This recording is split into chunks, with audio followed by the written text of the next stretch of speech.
What a beautiful day here in the state of Michigan. We've got former Wolverine Jerry Diorio with us. That's exciting in itself, but Jerry, it's 52 Great to be a Michigan Wolverine, Denny. Man, the sun's shining. It doesn't feel like the middle of December. It feels more like, I don't know, middle of maybe September, but take it when you get one of these. I don't often get over 50 degrees with the sun splashed in the state of Michigan. We got that right now. Absolutely. How you doing?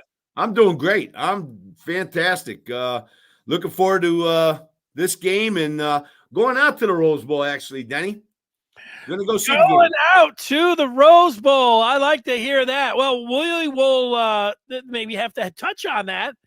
We will talk a lot about the Rose Bowl. The opposing coach, Nick Saban, or some people call him Nick Satan. Nick Saban has hired a former Michigan coach to his staff, just like right now, ahead of the Rose Bowl. We'll see what Jerry thinks of that. If there's anything, we have some film. This is exciting film of Alabama's defense. I say exciting because it's the different kind of film that maybe you're used to. So I'm looking forward to seeing the coach go through it and look at that Crimson Tide defense and see how Michigan might be able to attack the Tide on New Year's Day. But Jerry, you mentioned it. You're going to the Rose Bowl. Jerry goes west. Now, you have been to the Rose Bowl before as a player. Have you been back since your playing days to Pasadena? Actually, I have been, Denny. I'm going to show you. I'm going to try to put this up on the screen here. You can't see it. It's all blurry and stuff. That's all right. What is it? What are we? Anyways, it's a brick.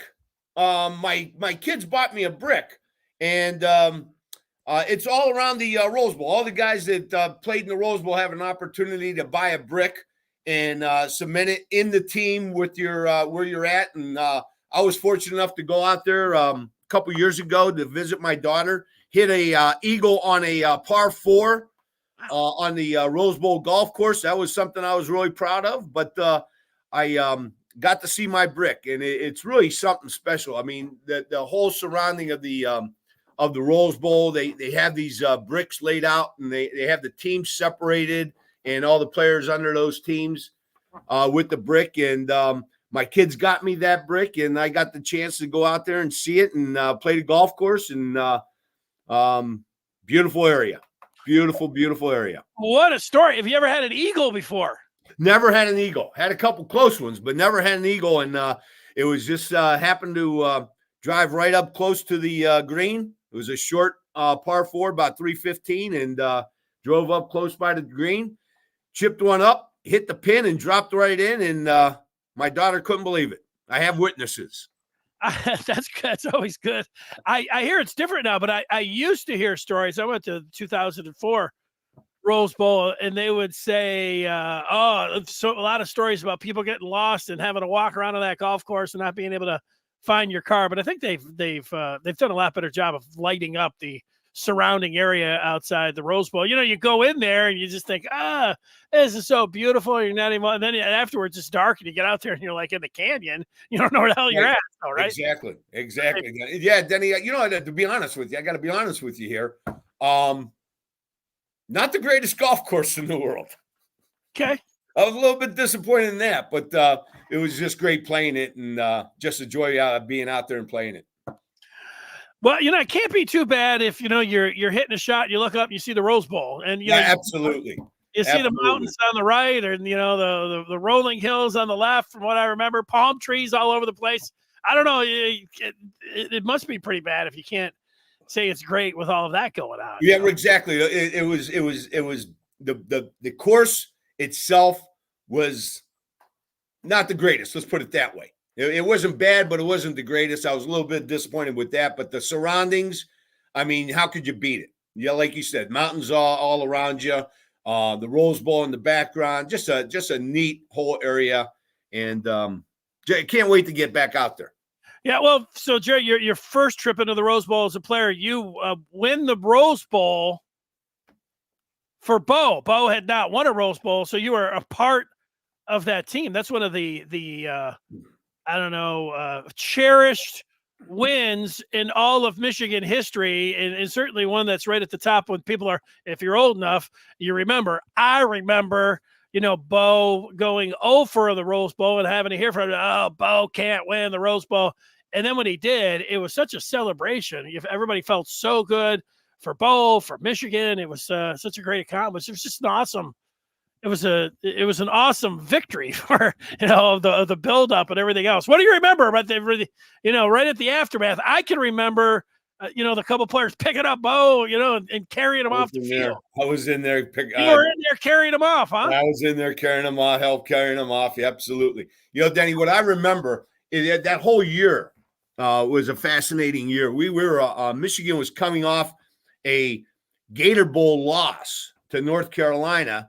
And if I remember correctly, it was Lawrence Taylor that kind of hurt Johnny Wangler, our quarterback in the Rose Bowl in 1981. And so we were not predicted to do very well in 1980, the 1980 season. And we actually played Notre Dame. Now think about this, Denny.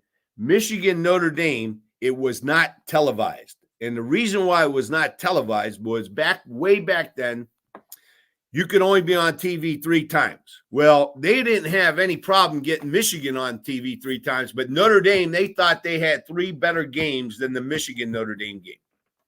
And so we went into South Bend, and one of the great games I've ever been a part of. It was back and forth, phenomenal talent on the field, just a hard-hitting, hard knocks football game. And we came up on a short end when Harry Oliver made I think it was a 54-yard field goal, and I think touchdown Jesus put a little breath into his kick because he made it by about 4 inches.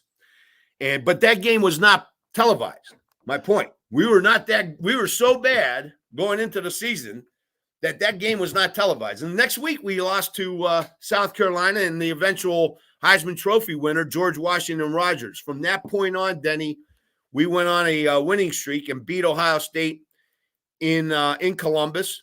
We ended up with one of the best defenses in Michigan history. I think the last 4 or 5 games, we gave up 1 TD and 3 field goals. It was a phenomenal defensive show, and our offense was completely transformed. We went from an option offense to more of a drop-back power counter offense with Anthony Carter. And we totally transformed the offense pretty much in the middle of the season.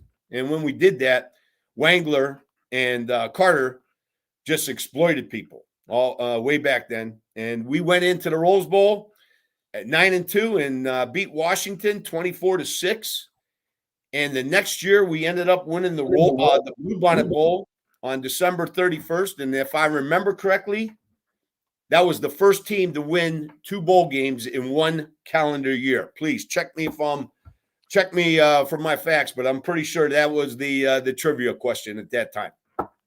You went from the Rose Bowl down to the now defunct Astrodome to play Bluebonnet Bowl. Yeah, right? That's it. Yep. I know that. So if you look over my shoulder there, you can see that's a Bluebonnet Bowl pennant. Absolutely. That my wife just got there. So.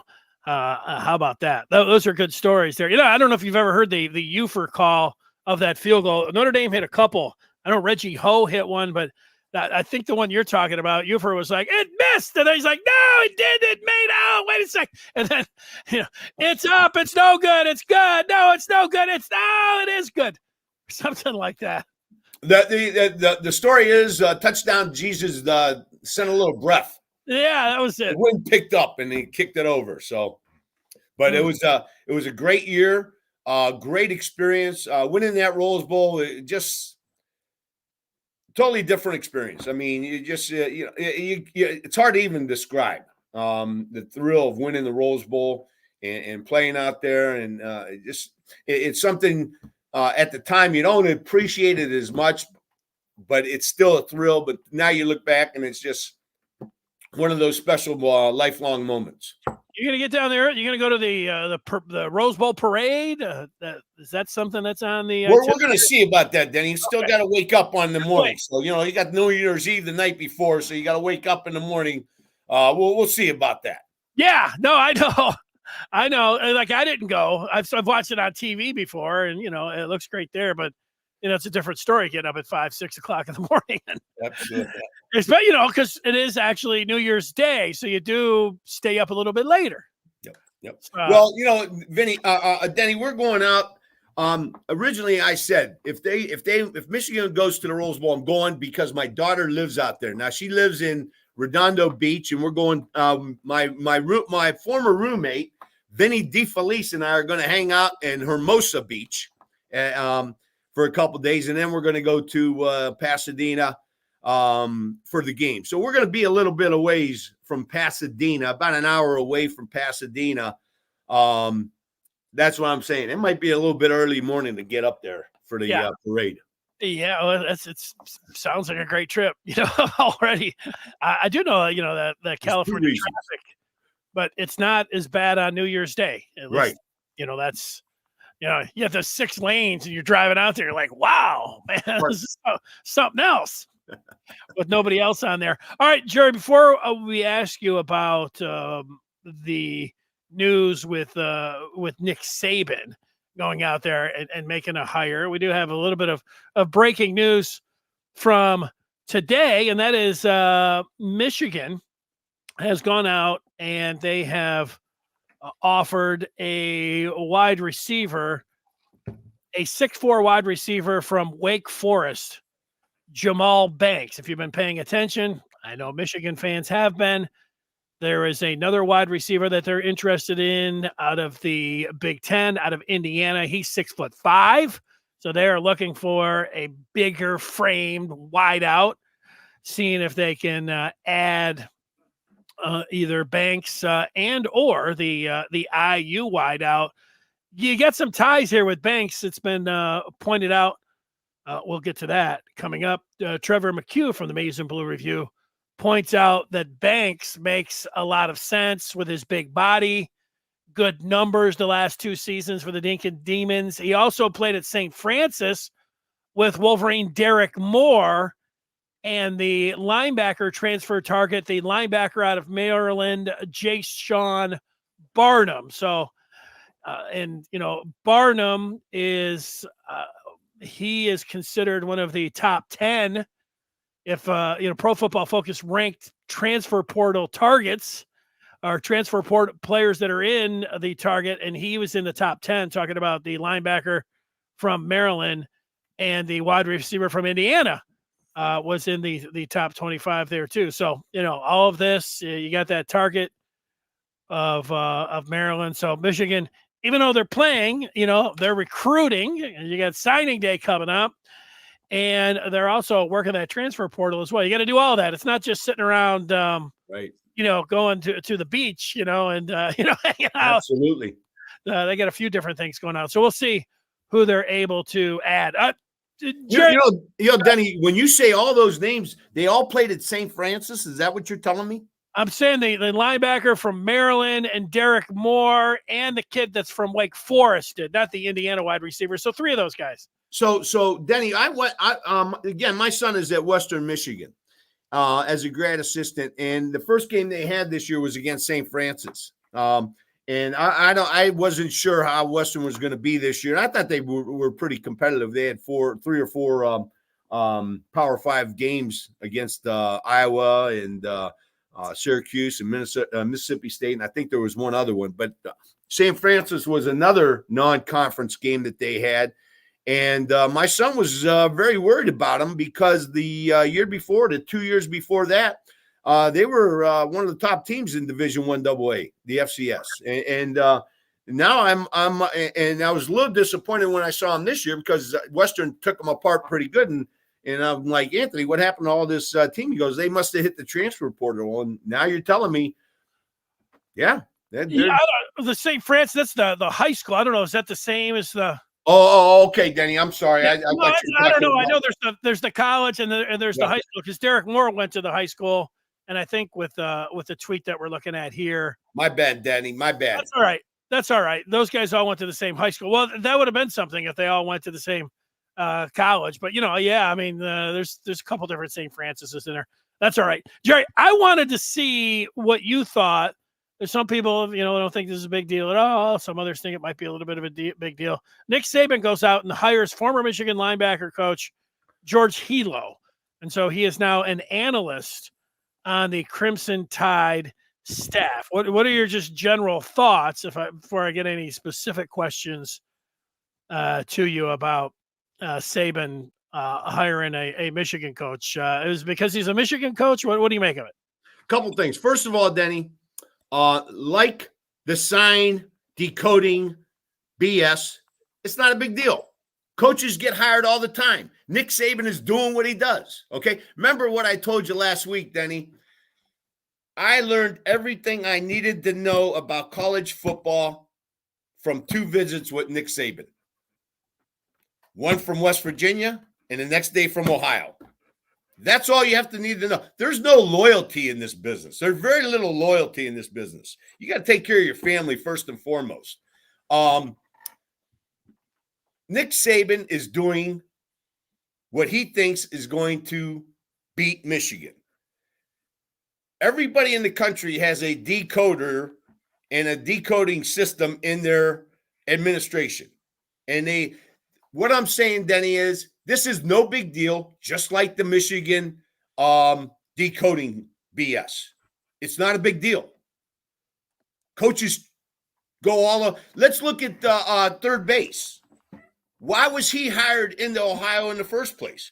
Because Urban Meyer knew Don Brown's signals.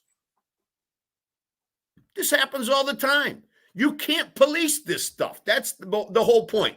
You cannot police this stuff. Now, what I am going to say about this, from what I've read, there's no job offer for this young man after the bowl game. Now, there could be later on, but at this point in time, he's not guaranteed a job next year at Alabama. So that's got to be a little concerning for him. But from what I understand, he didn't have a coaching position this year. I don't know if he was an analyst or anything. I was trying to look him up and see if he had been anywhere this year. I didn't find him anywhere this year. I know he was with Michigan the 2 years before that, and from what I understand, he's a pretty good coach and pretty good guy. But this stuff happens all the time. This is nothing new. Now, I will say this. This is a little bit interesting how he does it in the middle of the season. I mean, this is basically, we're still in the middle of this season, and he's not bringing in a new coach from the team he's playing.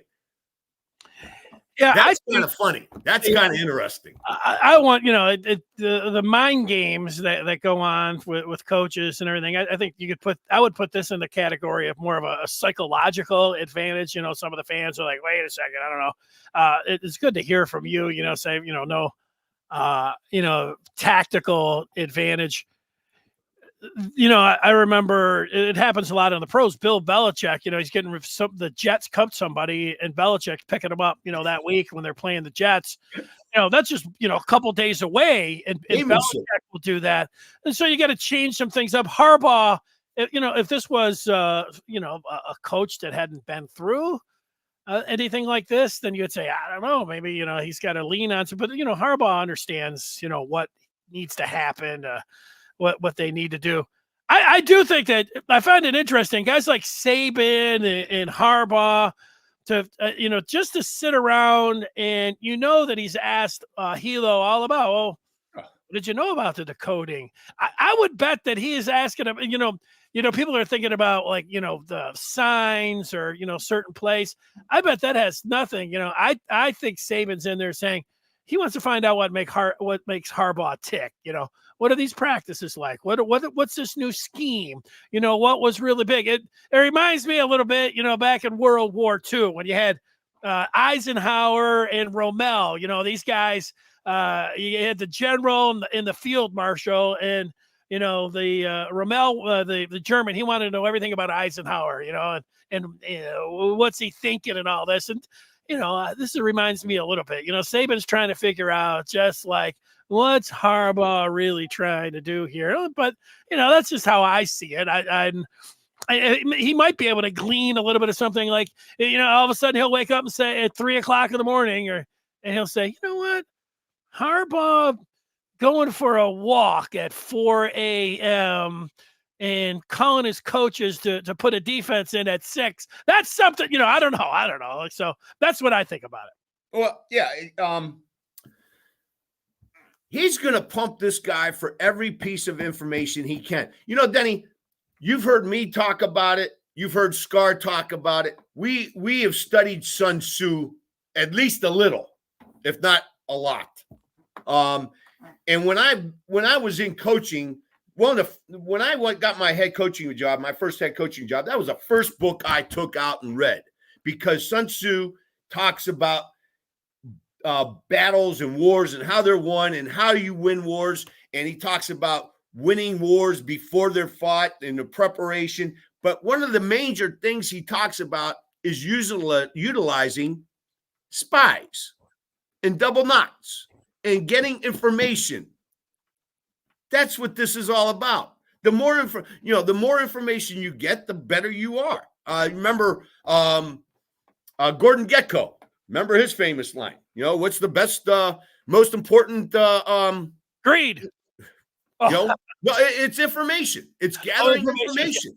It's information. How do you know the stock market's going to do what it's going to do? Well, some people have information on what it's going to do before it happens. So, this is all what people do when they're competing at this kind of level. This would have made it, Jerry, a lot more interesting if it would have been, Connor Stallions that would have been hired.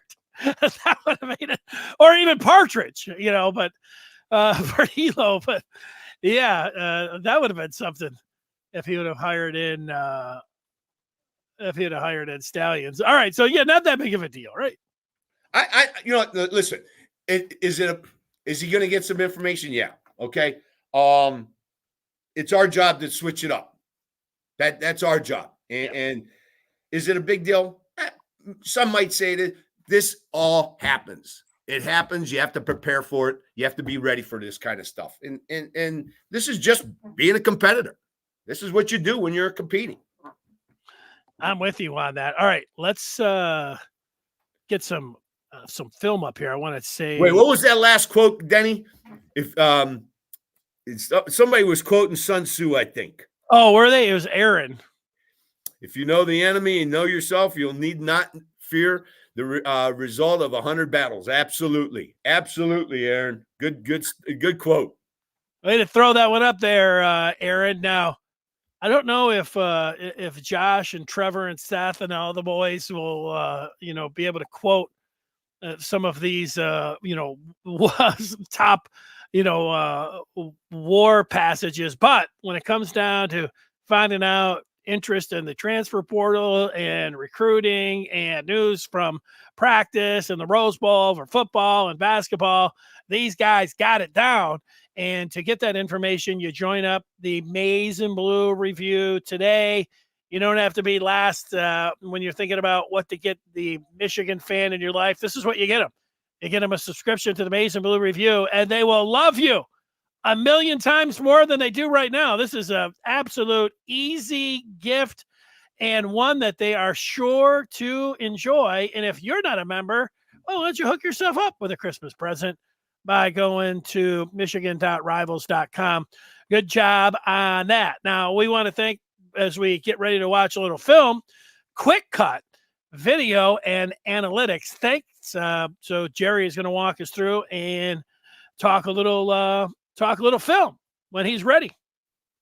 I think we're ready to go, Danny. Let me see if I can extend this, and we're getting ready. Okay. Denny, I've been taking a look at Alabama's defense, and there's some things that I've noticed about them. First of all, right off the bat, they tend to look a little bit like Iowa.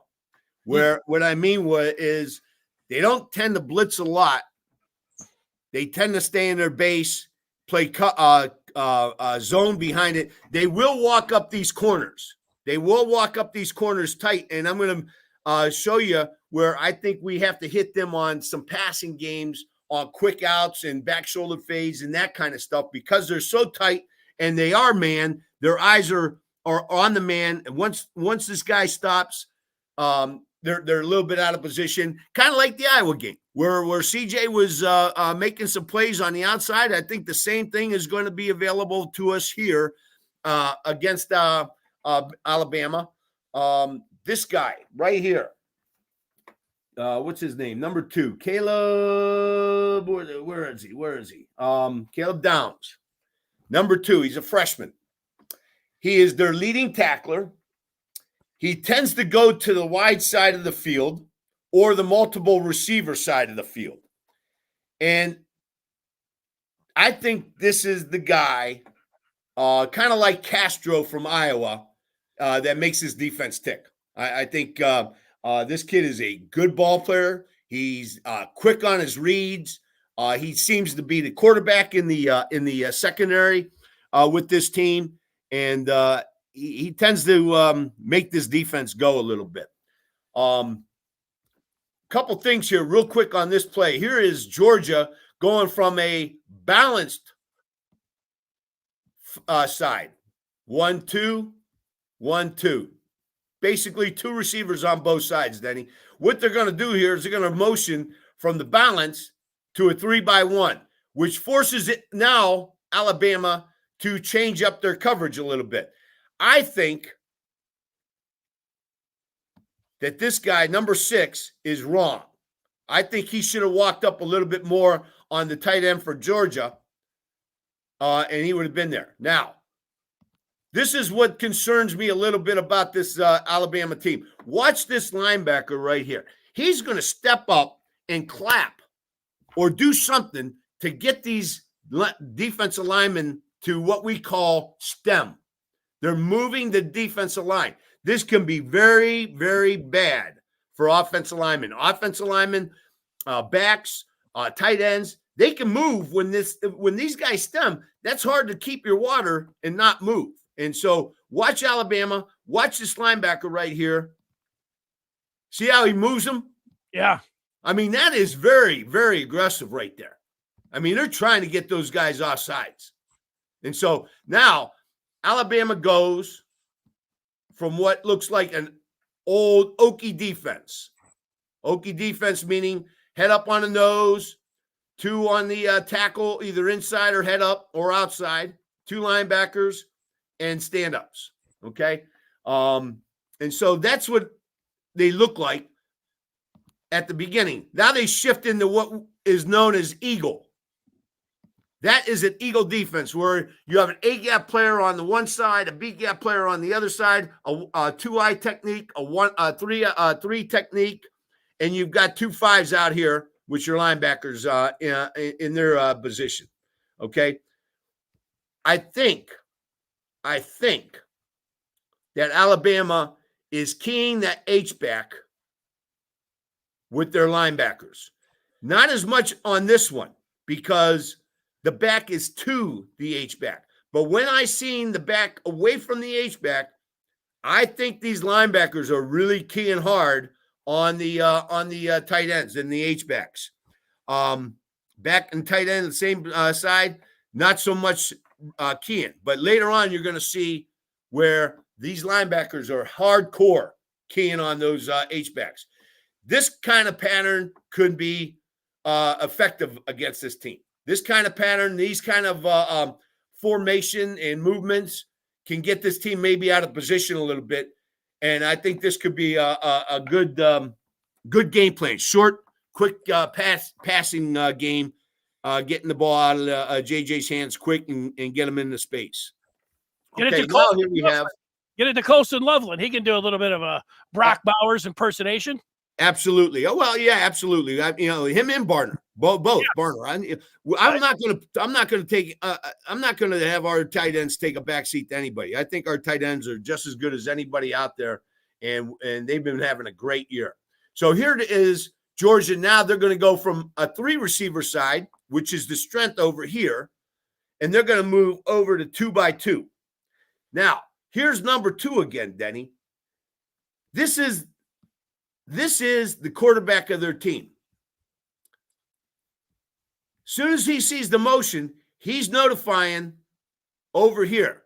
and he's pointing to his wrist. I'm going to try to figure out that signal right there. But they're this guy and this guy right here. They're pointing to their wrist, so they're on something. They got some kind of coverage going on. I would have thought it was kind of a palms coverage, and I think this guy is wrong because I think he would have let this guy, the receiver, go with the outside linebacker getting in that hook and curl, which then would have been taken up by number 2. When the corner goes with them, it leaves this wide open over on the other side. Watch the receiver over here in motion. Now he's wide open. I think, again, this is a breakdown in coverage by Alabama. Number 1, that's Kool-Aid McKinstry. Yeah, he's a big boy, too. Good ball player. Yeah, he's going to be a first-round pick. So, but here, this is Georgia going from a 3-by-1 to a balanced, which now puts Alabama in a position where they've got to make a decision on what their coverage is going to be. You can see that outside linebacker drop into that hook and curl. That's why I think they really wanted to go to palms, which is what Nick Saban is known for. Nick Saban is one of the first ones to come up with palms coverage or that 2-deep coverage. Tampa 2? That's more. I don't know if Tampa 2 is as much a combo as the palms, okay. But I think we've seen it where we were very effective with it against Minnesota and against Ohio State. Remember Minnesota game where who was it? I think it was Johnson. Will Johnson intercepted and took it back for 6 on the first play of the game. Yeah. And then against Ohio State, when McCord, I thought, made the right call and threw the ball on the ground, and third base was a little bit upset with them. But I think it was the right call because if he would have thrown it, I think Wallace was out there for a pick 6. Palms coverage is a very effective coverage. And, like I said, it goes to Stoops, the Saban, those guys, Belichick, that's where that all comes from in the late 80s. Okay, here's what I'm talking about, Denny. Their eyes, when the back is away, these linebackers are keying the halfback. Now, why is that important? Well, later on, Georgia runs a reverse. The ball fumbles. Alabama gets the ball on the 10-yard line, kicks a field goal, and that's probably the play of the game. When you really look at that play, and hopefully we're going to get to it a little bit later, when you look at that play, it's wide open because what happens is this guy is so keyed on this H-back that as soon as the H-back comes across the line, he's downhill now. Once he's downhill, he can't help out over here on anything, any kind of reverse. So the next thing I'm going to say is we got to hit those quick passes. We got to hit those quick outs. The next thing we got to utilize our H-backs misdirection. Going one way and then coming back the other way for some kind of reverse or some kind of misdirection. But here's Georgia. Instead of running to what I call the quick side, and the reason I call it the quick side, you got your tight end over here. You got both the tight ends over here. This is the strength of the offense over here. Usually when they bring the H-back across, they're hitting it downhill, kind of like we do on our inside zone. Here, he bounces out, which is a very effective way to utilize that H-back away from it. Okay, Denny, here's, I think this is the touchdown. Yeah, this is the touchdown. Here is another one of my my perspectives as to how we can win this game. My opinion, this gap right here, this B gap on what I call the quick side, meaning this is the strength. You have the strength over here, 3 receivers and the tight end. Yep. Your strength is over here on the left. You got the field over here on the left. This is the gap that's going to be open. And these 3 right here do an outstanding job picking it up. Once they do, the safety's in a problem. But that's what I'm talking about. running to the quick side into that B gap. I think that's where we can exploit some stuff. And I'm not just talking about the running backs. I'm talking my next perspective, my next opinion. Our quarterback has got to be able to run the ball on quarterback design runs. We have to be able to utilize JJ running the ball. There's no tomorrow. After this, there's no tomorrow. So hold nothing back. Go to the wall. Watch the right guard pick up the linebacker, the center, and the backside guard combo right up. And this is another thing I've seen Alabama do. They're so fast, they're so quick that they get out of position. This defensive tackle, he's in a 2 technique right here. And the way I call 2 technique, gosh darn it. 2 technique. He's head up on the guard. You see that, Denny? Yeah. The left guard actually picks him up. That's what I'm saying. They're so quick. They're so moving that they tend to get out of gaps. Here's the left guard. This is 2 gaps removed. That's not good for the defense. Once he should have ricocheted off the center and bounced back off and made that play. But when he's going so far and the left guard can pick him up, you see how the left guard picks him up? Watch 73. You see him? That gives the center the opportunity to get up and just get a body. He doesn't get a great block. He doesn't get a pancake-type block on the linebacker. He gets in his way. And that gives the running back an opportunity to get through. Again, Denny, here is the back and the H-back on the same side. I don't see these linebackers keying the H-back. But when the back is away, I see the opposite backer keying the H-back. I'm going to keep watching it and see if that's a tendency, but that can be utilized. That can exploit some things. But that's what I'm talking about. I think we need to run to the quick side or the weak side, however you want to call it, to that B gap. I think that's going to be a problem for them, especially with multiple receivers to the opposite side. I can see Blake Corum and Donovan Edwards squirting through that hole just like that number 2 from Georgia. Yep, absolutely. Okay. So, Denny, Nick Saban is a defensive coach. The guy's a genius. I mean, take nothing away from him. He's one of the best coaches in college football history. Here we see motion.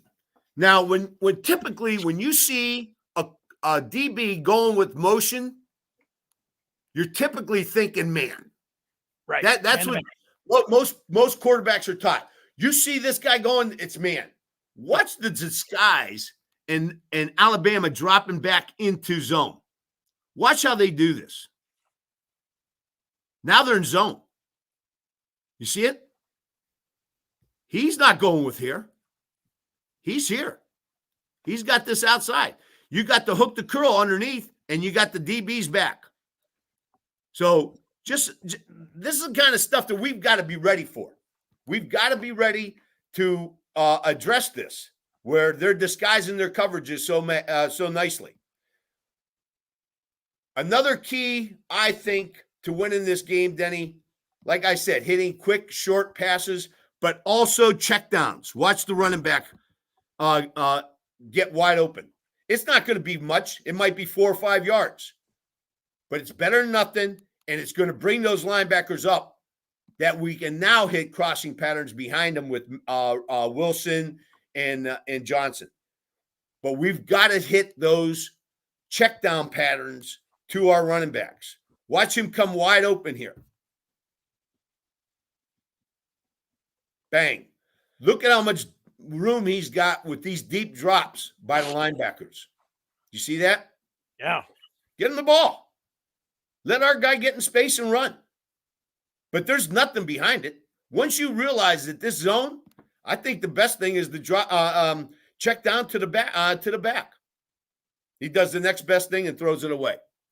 But this is Alabama. This guy is take nothing away from him. He is a great coach, and he knows defense as well as anybody. Here's an example, Denny. The running back is away from the H-back. Look at this guy's eyes. Look at the linebacker's eyes. He is keying right now on this H-back. Watch what happens when he comes across. He's downhill right now. He's downhill. He's staying. He's staying on that side of the ball. And there's nowhere to go. Very, very similar to Iowa's defense. Very similar. Stayed where you're supposed to. Reading those keys. Yep.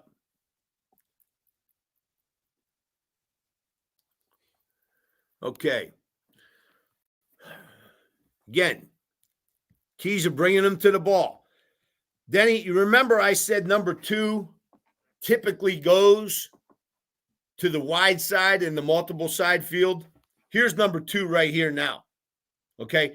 For some reason, they didn't feel number 6, Jalen Key, they didn't feel he was getting downhill fast enough on this bunch package and these outside runs. So they moved number 2, Caleb Downs. They moved him over to the strong side, the multiple receiver side. Okay, you see this? Watch him come down and watch how this defense flies around now. So look at him come down. You see him coming down, Denny? Yeah, he's flying. He's flying down. He is flying down. Now, could we hit a pass behind it? Possibly. But this kid is a good ball player, and he's downhill now on runs. I think they moved him to the multiple receiver side midway through the game because Georgia hit him for a few yards anyways on that play earlier. This is what I'm talking about, Denny. Look at this B gap. Look at this. You got a 5 technique over here. Basically, what are all these numbers, Denny? What are all these numbers? Well, this is the way I was taught to count numbers on one side of the field or another. So when you look at the center and the quarterback, these guys are considered half players because they can play to the strong side or they can play to the quick side. But as you count them, they are half players. So one half plus 1 half equals 1. Here's number 2. Okay? So there's your numbers. These halves and this 1 equals 2. Georgia has numbers. Half and half is 1, 2, 3. The numbers give you this hole right here. Does that make sense to you, Denny? Yes, it does. Yeah. So if he was thinking about going left, he's audibling over to the right. I'm thinking that would be what I would be doing. Okay. I think Georgia's got numbers on the quick side here. Okay. Caleb Downs. He's their leading tackler. Probably, like I said, plays multiple receiver side, but again, we saw him on the wide side with multiple receivers away from him. I think they made a change during the game to bring him to the multiple receivers. But look at him come down. He's flying down. And these guys are well coached. Watch here. He gets his key, and what he feels, bang, he's back out. Boom. It's a flying around defense, and the defense that's that fast, you've got to misdirection. You got to get some misdirection with them and use their speed against them. Again, here's a linebacker. Now this time the back is to the tight end or the H, but you got all kinds of strength over here. So I don't know why he's looking over here, but again, I think the numbers are right here. Look at the B gap. You got an inside 2I and an outside 5. There's not a lot there protecting that B gap. Do you see that? Are they going to run to it this time, Jerry? Because last time, let's take a look, Denny. Let's see what happened. Nope. No, they're not. Now they're running into the teeth of the defense. That's what I'm seeing. Now what they're going to do, what Georgia does, is they give you a little misdirection. So they're pulling their tackle and guard, trying to get their keys to come this way, to come to the quick side. But Alabama doesn't bite. They get back out there.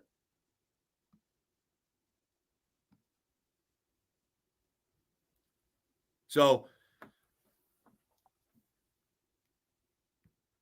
that's something I picked up. I'm thinking that's their key. They like reading that H-back with those linebackers, so they're coming downhill. Must be patient.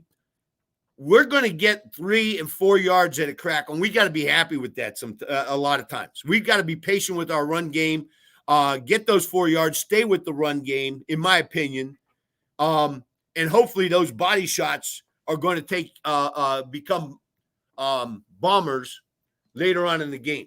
But we've got to be patient with this kind of just 4 yard, just pound them.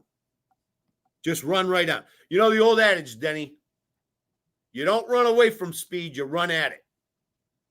And that's what we've got to do with this team. I don't think this team is as big as Iowa. And I think that gave us some problems. But we've got to be patient and just stay with our run game and take those 4 and 5 yard gains with them.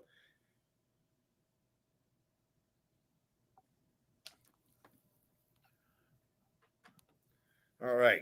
That's why it'll be good if Michigan can get a lead so they can dictate the way. And really all year long, they haven't trailed where they've had to, change up the playbook. If they can, keep it close, or if they have the lead, they can play their game. That's Michigan football this year. That, we can talk about it, the best laid plans and everything, but that is the idea. If you're Michigan, be able to get that early lead so you can run the football like you like, and you can play like you have all year long.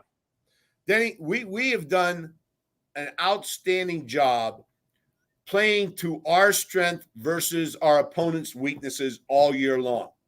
To come out and do what we did in Happy Valley against Penn, 32 rushes. We did what we needed to do to win the game. To do it against Ohio State the same way. We're doing things. In other words, what I'm trying to say is it seems like no matter what the defense wants to take away, we tend to have an answer with someone else. And that's what makes us a very dangerous team. We have weapons everywhere. Kojo, Wilson, 2 great tight ends, a quarterback, running backs that can run the ball, an offensive line that can push you around. That's what makes us very dangerous and makes teams struggle against us. We can play to our strength, which is everywhere, against other teams' weaknesses. We've got to conflict these safeties. We have to put these safeties in a position where they're a little bit more conflicted. Watch downs come downhill now. Again, on the run play. Again, very similar to Iowa. Just like Castro. That's typically an 8, 10, maybe a bust touchdown this year. Against Iowa, against Alabama, with Georgia, it's a 4-yard gain. They're very good, very fast, very sound with their defense. Good tacklers. Very good tacklers. Very good tacklers. All right. Second time Georgia hit this tight window. This is the kind of pattern I'm talking about right here. The ball's out before the receiver turns. These corners are locked on these receivers. They're so locked on them that they're not looking at the quarterback. They're not prepared for these kind of quick passes. They're taking away the deep patterns, those types of patterns. They're having a hard time. This is the second time I think Georgia hit this pattern, and it's very similar to what we did to Iowa. Ball's out before the receiver even turns his head. And it's a nice, effective 8-yard play. These are the kind of things that are going to keep chains moving. That's what we have to do. We have to keep the chains moving. Ball's out, receivers turned. We got to get the ball out of our hands quick before those corners can make a play.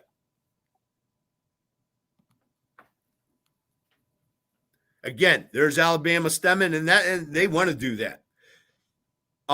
Putting the free safeties in conflict. Again, I like this, where we're sending the H back one way and then coming back the other way on motion. Confuse them a little bit with that kind of stuff. Look at the running back. He's open. He's open. He's one-on-one with the linebacker. Oh, wow. They hit that big one. They hit this big one. Yeah. Again, this team, they have been confused. There's no question about it. And they are making sure those tight ends are covered. So that's a big play for Georgia right there.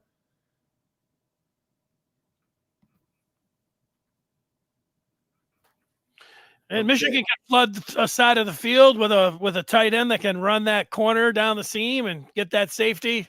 Yep. And run past him. Yep. They'll be trying that for sure. Absolutely. Here's another. Georgia's very similar to Michigan on offense with their system. Okay. Here's Georgia. Imagine Samaj Morgan on this one, or Samaj Morgan on this one. This is our play. This is the play we beat. We had success with Purdue against, and I think it was also Michigan State, wasn't it? Yes. If we give that jet sweep, there's nothing out there. You got a tight end blocking on. Those are good numbers. Those are good numbers right there. I like that play right there. And remember, this defensive end has got to step down. This defensive end is responsible for this C gap. He's got to step down. His key is right here on this tackle. When that tackle blocks down, he's got to step down. Just sound football. Once that happens, the sweep out there is wide open. I don't think we're going to make a lot of money running wide on this team. Maybe with our quarterback, yes, but I don't think we're going to make a living on it. Okay, Danny, this is what I'm talking about with the tight ends. They're so keyed on the tight ends. Watch this linebacker. He's keying the tight end. Once the tight end goes across the formation, he's downhill now. The other linebacker's coming with the back. They're out of position.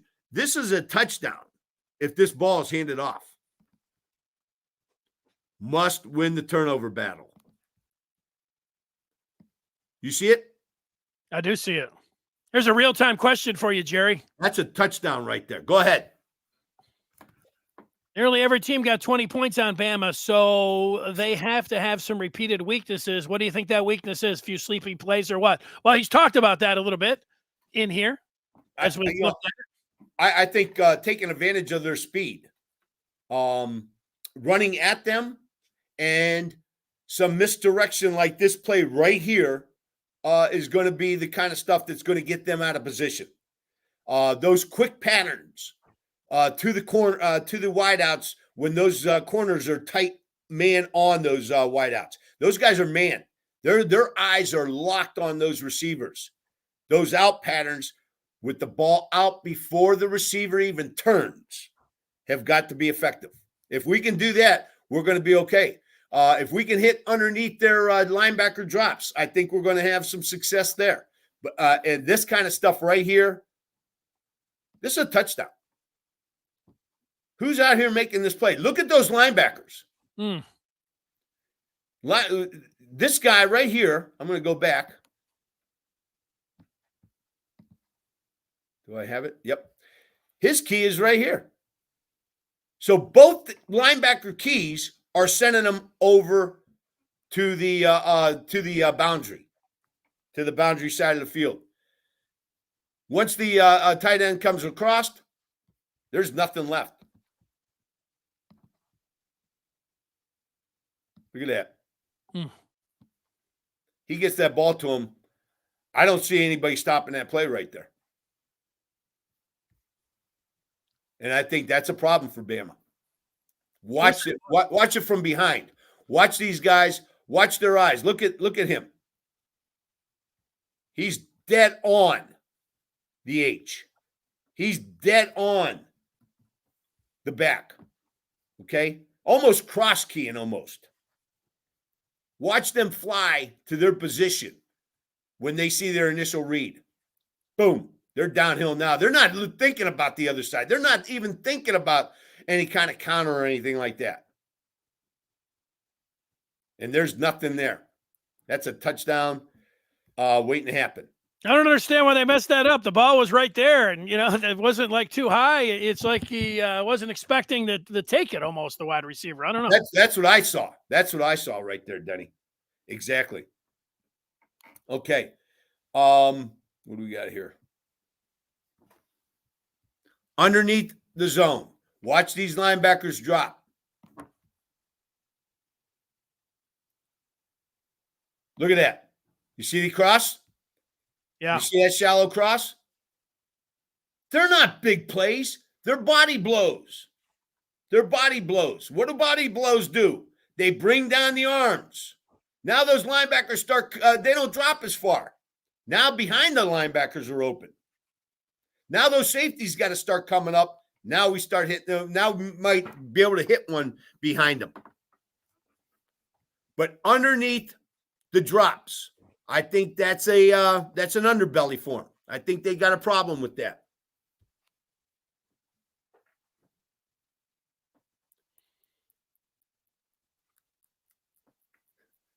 I'll take the 8-9 yards anytime, right, Denny? That'll win you the game. That's for sure.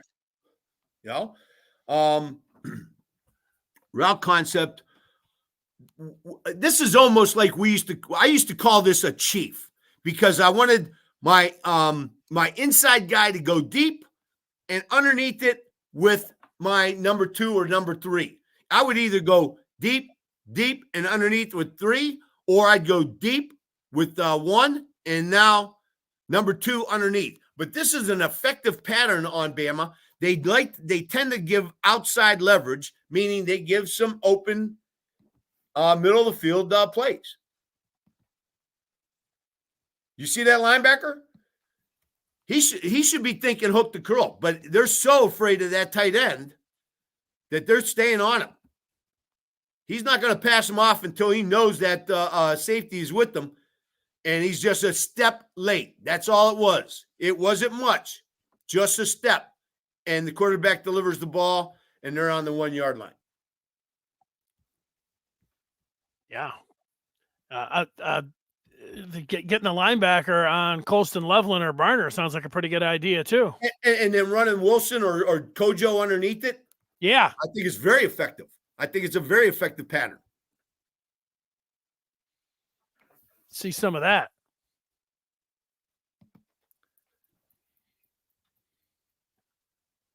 Okay. I think a key to this game is our quarterback has got to be able to run the ball. And I'm not talking about scrambles. I'm talking about design quarterback runs. I think JJ can hurt this team. Here's the thing, Denny. Everybody is playing. A lot of people are playing with one back now. Okay. So everybody's eyes are on the back. Nobody's keying the quarterback. That's what zone read is all about. Okay. You've got to make people account for this quarterback. Otherwise, it's 5 on 7. That's what it ends up being. Because if nobody's going to honor the quarterback, all eyes are going to be on him. There's going to be at least one unblocked man on that running back. You've got to make the defense honor the quarterback run. Look it out here. Look at this guy. He's not even worried about the quarterback. Look, do you see that, Denny, right there? He's got his back to him. He's got his back to him. They're not even looking at the quarterback. Look at this space out here. He's coming down. He doesn't have the time. He doesn't have the speed to get out here and make this play. We have got, look at that field open.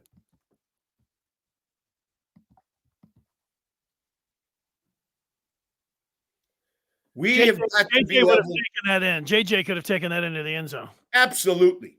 Absolutely. Our quarterback has got to be able to run the ball. And I'm not talking about just scrambles. I'm talking about design runs, outside sweeps with the quarterback, like we did at Penn State, reads like we've done in the past, those types of things. We have to run the quarterback in this game. And so, and I don't understand what Georgia's doing here. They got 4 minutes to go, and they try to get the ball in here at the half-yard line 2 times. The quarterback never gets it. And finally, they put their big boy package in and run power, and they get it. Or wedge, they get it. See, here's another one. There's nobody honoring the quarterback. Who's honoring the quarterback? You need a foot. You need a foot. I don't know what what Georgia was thinking here, but they went 2 times and didn't put this package in. Now they go to the big boy package and they score, just like us. That's exactly the way we run it right there. Corum package. That Corum package. Yep, the big fella package. Yep. And I think we need to do some of this out in the field. Make them defend this out on the field. Let's see what personnel grouping they come up with out in the field. And now, by the way, I don't think their linebacker coach knows anything about that one, because I don't think I've ever seen 7 and 8 offensive linemen on the field until this year. Correct me if I'm wrong, but I don't think I have. But Denny, that's all I've got with Alabama against Georgia for now. Jerry, I'm ready to revise my score of 30-27. I'm ready to tack on another 5. 35-27, Michigan now watching that. I think Michigan can tune them up with 35 points. So I liked it. I had a lot of fun watching that. Then that film, being able to watch it from the back is, what do they call it, the All-22? It's a lot of fun. No, that's good. Great film. We're fortunate to get it. And, I think Alabama's, they've got some weaknesses. I mean, I think the star of their defense is a freshman. That's their star. Their freshman is their star, in my opinion. He's their leading tackler. He's number 2 in INTs. He's got 2 INTs this year. He's and I think he's gotten a couple fumble recoveries and a forced fumble. So, when your leader might be a freshman, there's some holes. There's some definite holes. I like how Michigan, whether it's on offense, you think about the different, what they can throw at you from, Wilson to Loveland to Kojo. You already mentioned Barner in that mix. That's a lot they can do. And then they have some wild cards where you do have Samaj Morgan and Donovan Edwards, where you can do a lot of, chess pieces and move those guys around. They want to get really wild, the orgy package you come in. That's a lot. And then JJ, different than what we saw from Georgia, is JJ is a dual threat quarterback with this rest, nearly a month rest that he'll have. He should be the JJ McCarthy we saw flying around and making all those runs when he looked like he was 100%. So got to feel good about Michigan's chances in this game. Not going to be easy, but got to feel good about their chances and what they'll be able to do on New Year's Day. Jerry, I don't know how it's going to work, but if one time you're out there on the beach and you can we get some kind of call where you can see the mountains and the Rose Bowl and everything else, we'll see what we can do. Maybe we'll do one of the shows from out there, Denny. How about that? That'd be great. That'd be great. You out at the beach, the palm trees and everything else. I can't wait. All right. Well, Mark's saying he wants to see he wants to see other teams. Alabama against some other teams in the film. So whatever you bring, we'll be excited about it. That's might have another surprise next week. Another surprise. That's what I like to see. All right, Jerry. Take care. Thanks, Denny. Hail to the victors, baby. That's what we were waiting for. But maybe Jerry will tell you his seats next week there. Tyler.